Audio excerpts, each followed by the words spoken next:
Ramakant sir, मैं आपसे विजय सिन्हा को लेकर ही सबसे पहले सवाल करूंगी और उसके बाद एक और है। एक और बड़ा राजनीतिक संकेत उन नेताओं के बाहर होने से मिला है जिन्हें नवंबर 2025 में सम्राट कैबिनेट में जगह मिली थी। नारायण प्रसाद, सुरेंद्र मेहता और खासकर मंगल पांडे का नाम इस बार नहीं है। तो सबसे ज्यादा चर्चा ये भी हो रही है कि मंगल पांडे को क्यों नहीं इस बार जगह मिला है। क्या क्योंकि पिछली बार जिस तरह से स्वास्थ्य मंत्री और प्रदेश अध्यक्ष वो रह चुके हैं, पश्चिम बंगाल चुनाव में भी पार्टी के लिए अहम भूमिका निभा रखे हैं। और तो अब चर्चा है कि बीजेपी उन्हें कोई नेशनल पॉलिटिक्स में कोई बड़ी जिम्मेदारी देने की तैयारी कर रही है। कहा यह भी जा रहा है कि उन्हें राष्ट्रीय महासचिव बनाया जा सकता है और यूपी जैसे बड़े चुनावी राज्य की जिम्मेदारी भी उन्हें मिल सकती है।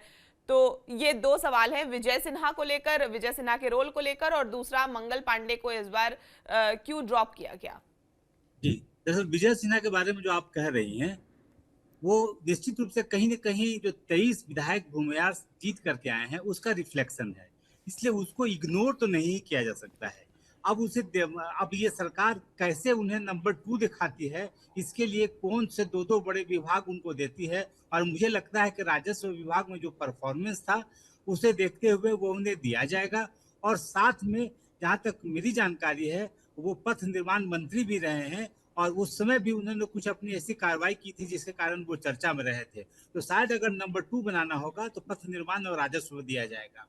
अब रही बात मंगल पांडे को लेकर के, तो मंगल पांडे को लेकर अगर जानना चाहेंगे तो इस मंत्रिमंडल बनने में और किसी को नहीं बनाने में यूपी यूपी का चुनाव सबसे ज्यादा प्रभावी है। मंगल पांडे सिवान के रहने वाले हैं, मंगल पांडे बंगाल के नायक हैं, इसलिए मंगल पांडे को यूपी चुनाव के लिए कह सकते हैं राष्ट्रीय संगठन में लाया जाएगा और मेरी जानकारी में केंद्रीय मंत्री बना करके यूपी में उनके प्रभाव को दिखाया जाएगा, क्योंकि ये रहने वाले सिवान गोपालगंज उस एरिया के हैं जो बिल्कुल उत्तर प्रदेश से सटा हुआ है। इसलिए वहाँ के संस्कृति और वहाँ के समाज का जो वर्गीकरण है, जो महत्ता है, और उसको काफ़ी हद तक समझते हैं। और आप भी जानते हैं यूपी राजपूत और ब्राह्मणों का एक बड़ा वर्चस्व वाला स्टेट है, इसलिए भी मंगल पांडे को इसके लिए बचा कर रखा गया है।